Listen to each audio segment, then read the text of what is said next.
Assalamualaikum warahmatullahi wabarakatuh. Saya Alfiranti Sekar Pramisti, NIM 44111414. Kali ini saya akan melakukan praktikum fisiologi hewan bab reseptor, yaitu tentang reseptor mata. Tujuan dari praktikum kali ini adalah untuk menentukan area bintik mata atau blind spot area. Alat dan bahan yang dibutuhkan adalah kertas karton manila ukuran kuarto warna putih yang sudah bertuliskan tanda plus dan 0. Kemudian ada mistar atau penggaris dan juga ada alat tulis untuk menulis hasil. Cara kerja pada praktikum ini, yang pertama menyiapkan kertas karton manila berwarna putih ukuran kuarto yang sudah bertuliskan tanda plus dan 0. Kemudian letakkan kertas pada jarak 40 cm di depan mata probandus, kemudian mata probandus menutup mata kiri. Setelah itu probandus memfokuskan penglihatan pada tanda plus, tetapi tanda nolnya masih terlihat. Geser kertas perlahan-lahan mendekati mata hingga tanda nol tidak terlihat lagi atau penglihatan fokus tanda plus.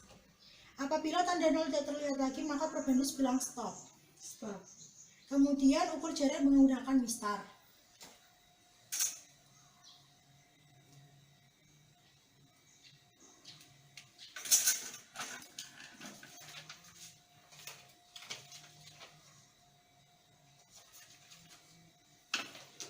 Setelah itu, geser kembali kertas mendekati mata dan tanda O terlihat kembali. Apabila sudah tanda O sudah terlihat kembali, maka probandus bilang stop. Kemudian ukur jarak dengan menggunakan mistar.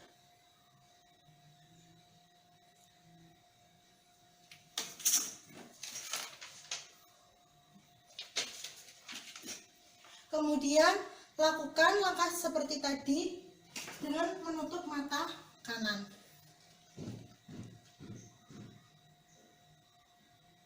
Stop.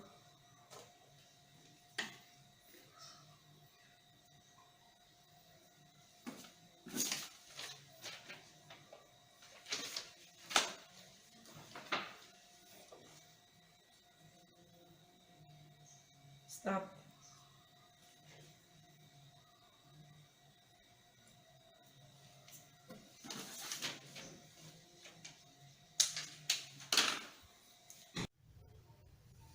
Hasil praktikum pada reseptor mata yaitu blind spot adalah suatu daerah di retina yang merupakan jalur syaraf penglihatan menuju ke otak. Dan tepat di jalur keluar tersebut tidak terdapat reseptor cahaya, sehingga bila bayangan benda jatuh tepat di daerah ini, maka otak tidak akan mendapatkan sinyal dari mata. Setiap probandus mempunyai jarak bintik buta yang berbeda dengan probandus lainnya saat melihat objek. Sebagaimana kita ketahui bersama, semua impuls saraf dimunculkan oleh sel batang dan kerucut.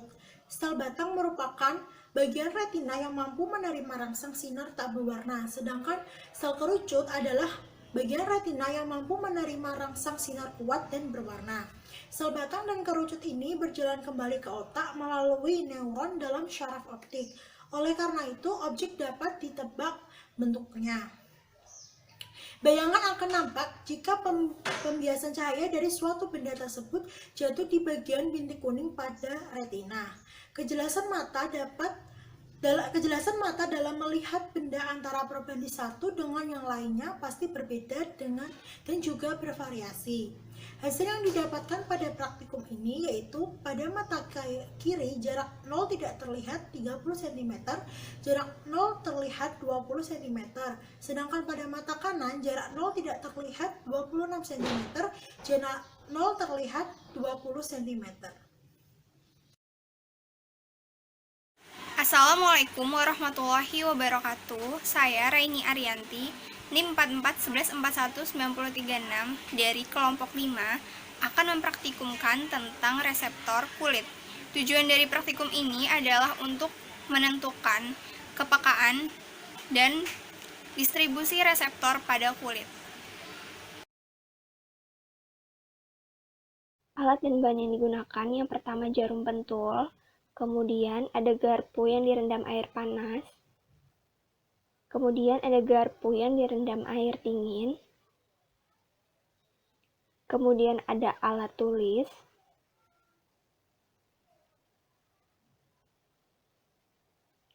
kemudian ada penggaris, dan probandus.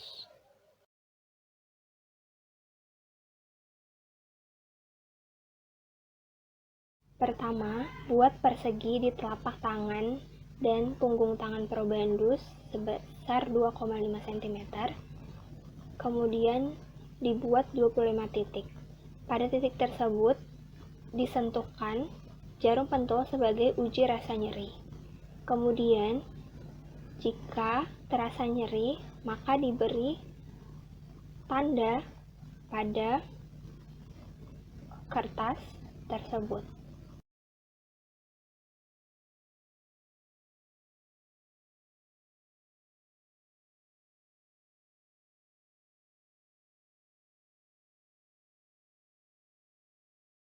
Jarum pentul disentuhkan ke seluruh titik yang berada di punggung tangan probandus.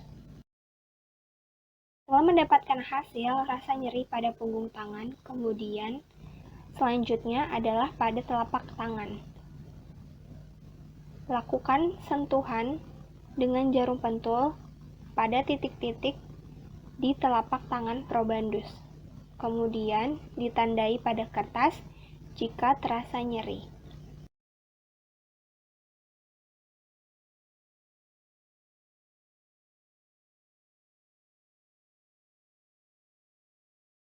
Selanjutnya adalah rasa dingin. Sentuhkan ujung garpu yang telah direndam oleh air dingin ke 25 titik yang berada di punggung tangan probandus. Kemudian ditandai apabila probandus merasakan rasa dingin di titik tersebut.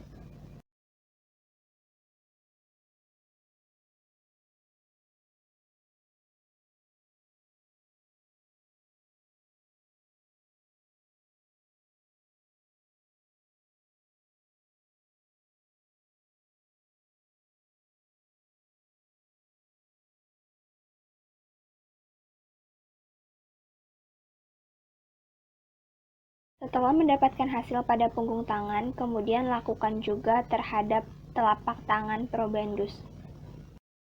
Tandai pada kertas apabila probandus merasakan rasa dingin, hingga dihasilkan sebagai berikut. Selanjutnya adalah rasa panas. Sentuhkan garpu yang telah direndam pada air panas pada titik-titik punggung tangan dan telapak tangan probandus. Kemudian dicatat apabila probandus merasakan rasa panas, hingga dihasilkan sebagai berikut. Setelah dihitung jumlah rasa nyeri, rasa dingin, dan rasa panas pada punggung tangan dan telapak tangan, kemudian dimasukkan ke dalam rumus. Didapatkan hasil bahwa rasa nyeri pada punggung tangan sebanyak 60%, kemudian pada telapak tangan 48%, rasa dingin pada punggung tangan 72%, pada telapak tangan 100%, kemudian rasa panas pada punggung tangan 64%, sedangkan pada telapak tangan yaitu 80%.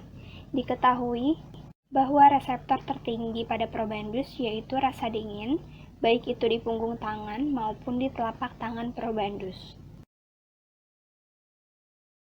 Halo semuanya, Assalamualaikum warahmatullahi wabarakatuh. Perkenalkan, nama saya Adi Pranata Jaya dengan nomor NIM 4411419019, berasal dari anggota kelompok 5 Praktikum Fisiologi Hewan. Nah, saya di sini akan membuat video yaitu tentang reseptor lidah, di mana memiliki tujuan yaitu untuk mencari kepekaan atau variasi waktu dan distribusi reseptor terhadap lidah. Nah, sebelum kita beranjak ke videonya, apa sih itu reseptor? Reseptor adalah molekul protein yang secara normal diaktifasi oleh transmitter atau hormon. Nah, fungsi dari reseptor itu sendiri adalah untuk berinteraksi dengan senyawa kimia secara endogen di dalam tubuh sehingga memicu untuk munculnya reseptor sel. Nah, salah satunya yaitu yang akan saya praktikumkan yaitu pada organ lidah, di mana lidah merupakan organ yang mempunyai tanggung jawab sebagai indera perasa. Nah, di dalam lidah tersebut, indera perasanya disebut dengan kemoreseptor. Kemoreseptor itu merupakan senyawa yang menanggapi rangsangan kimiawi. Organ tersebut disebut reseptor gustatonus. Untuk itu, selebihnya silakan tonton video praktikum saya. Nah, untuk pengujinya saya di sini menggunakan 4 rasa, di mana yang pertama saya menggunakan rasa manis, yang saya gunakan adalah sirup. Yang kedua adalah rasa asam yang saya gunakan adalah jus jeruk. Yang ketiga adalah saya menggunakan rasa kopi sebagai pahit, dan yang terakhir adalah asin yang saya gunakan adalah larutan garam.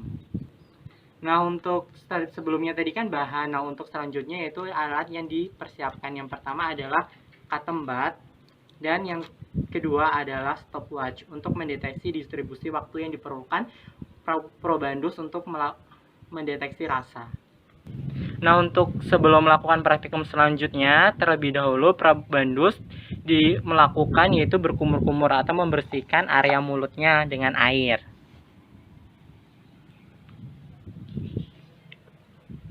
Lalu setelah kumur-kumur, probandus membuang air kumurannya tersebut.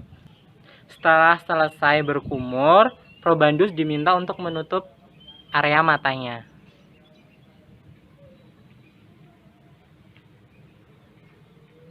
Setelah mata probandus tertutup, untuk step selanjutnya yaitu kita akan melakukan uji reseptor pada lidah. Untuk selanjutnya yaitu probandus diminta untuk menjulurkan lidahnya. Nah, untuk percobaan yang pertama, terlebih dahulu saya menggunakan perasa ini. Lalu kita ambil 1 buah katembat. Setelah siapkan stopwatch, lalu uji cobanya seperti ini. Kita celupkan, lalu kita tempelkan terhadap lidah.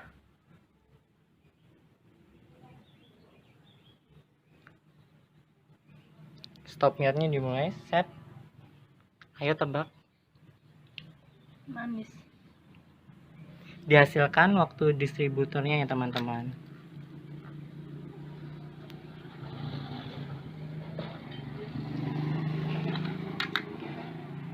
Selanjutnya diminta untuk berkumur kembali.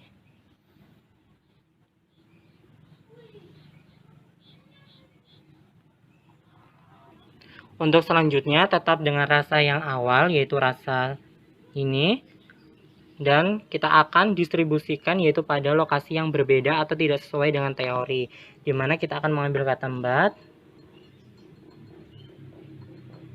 lalu kita akan probandus diminta untuk membuka mulutnya.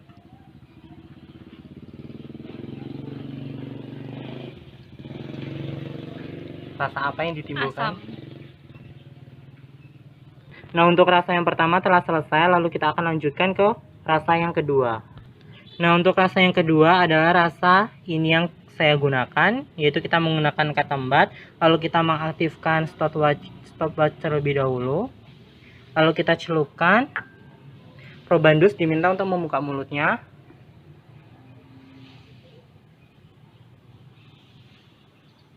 Rasa apa yang ditimbulkan?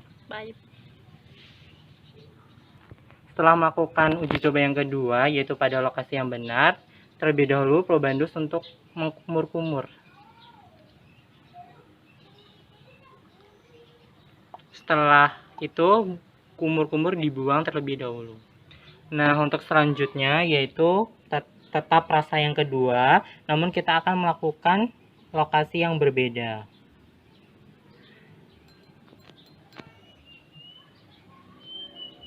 Probandus diminta terlebih dahulu. Rasa apa yang ditimbulkan? Pahit. Nah, untuk perasa selanjutnya yang saya gunakan adalah perasa yang ketiga. Ini rasanya seperti diketahui. Nah, sebelum probandus akan melakukan uji coba ini, sudah saya terlebih dahulu untuk berkumur-kumur ya teman-teman. Lalu kita aktifkan waktunya terlebih dahulu, lalu kita celupkan probandus, kita tempelkan ke area sini. Apa yang dirasakan? Asin. Probandus terlebih dahulu berkumur-kumur. Setelah berkumur-kumur masih dalam rasa yang sama, kita akan melakukan pengujian kedua kalinya dengan rasa asin yang sama namun pada lokasi yang berbeda. Kita aktifkan terlebih dahulu. Probandus diminta.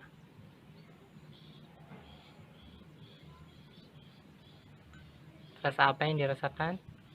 Asin. Nah, untuk percobaan yang terakhir yaitu kita menggunakan rasa ini ya teman-teman. Rasa keempat ini cairannya. Dan setelah atau sebelum melakukan percobaan, probandus terlebih dahulu berkumur-kumur.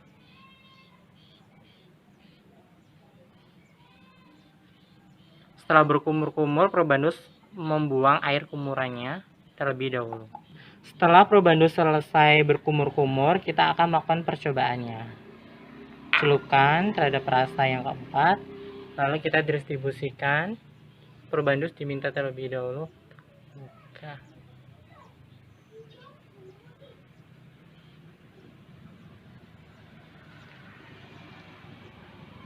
Apa yang dirasakan? Asam. Selanjutnya, probandus berkumur-kumur terlebih dahulu. Setelah berkumur-kumur, probandus membuang airnya terlebih dahulu. Selanjutnya yaitu masih tetap di rasa yang terakhir, namun kita akan melakukan perbedaan lokasi ya teman-teman, di mana kita nyalakan terlebih dahulu, lalu kita celupkan kembali, dan kita probandus meminta untuk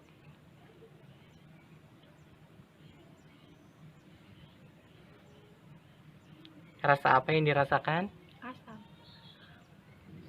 Sehingganya setelah kita melakukan percobaan pada lidah, dihasilkan distribusi atau waktu yang diperlukan probandus untuk mendeteksi rasa yang dirasakan, di mana di sini adalah data lokasi yang benar serta ini adalah lokasi yang salah. Dihasilkan perbedaan waktu yang dibutuhkan untuk probandus merasakan atau kecepatan dalam kepekaan merasakan. 3. Nah teman-teman, itu tadi ya video yang dapat saya praktekkan dalam menguji reseptor yang berada pada lidah probandus, di mana dapat disimpulkan bahwasanya pada percobaan kali ini dihasilkan sebuah hasil di mana sesuai dengan teori, yaitu rasa asin direspon terletak di bagian samping depan, manis di bagian tengah depan dan masam dirasakan oleh tepi lidah, serta pahit terletak di pangkal lidah.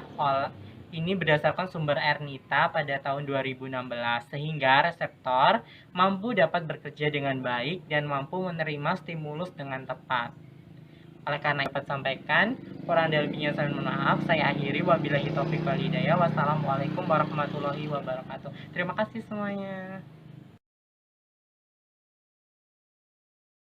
Assalamualaikum warahmatullahi wabarakatuh.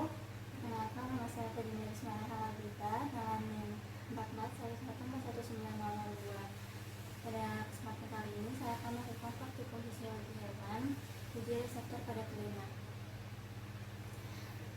dengan meminta bantuan probandus. Yang pertama, probandus menutup matanya, kemudian saya akan menyalakan sumber suara. Selanjutnya probandus akan menebak sumber suara itu.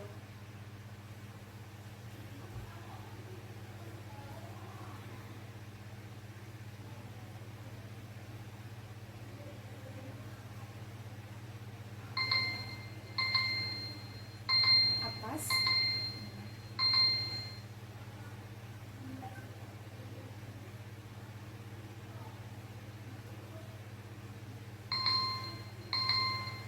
depan,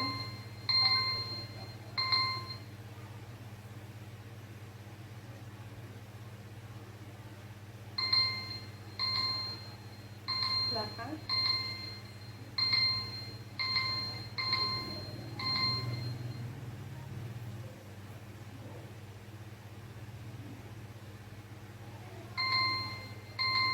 kanan,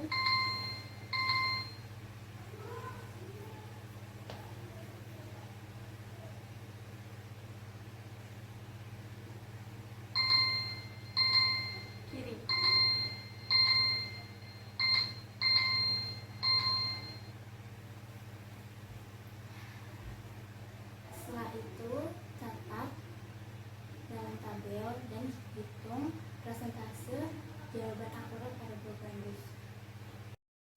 Berdasarkan hasil uji reseptor telinga, diketahui bahwa probandus dapat menebak posisi sumber suara dengan benar.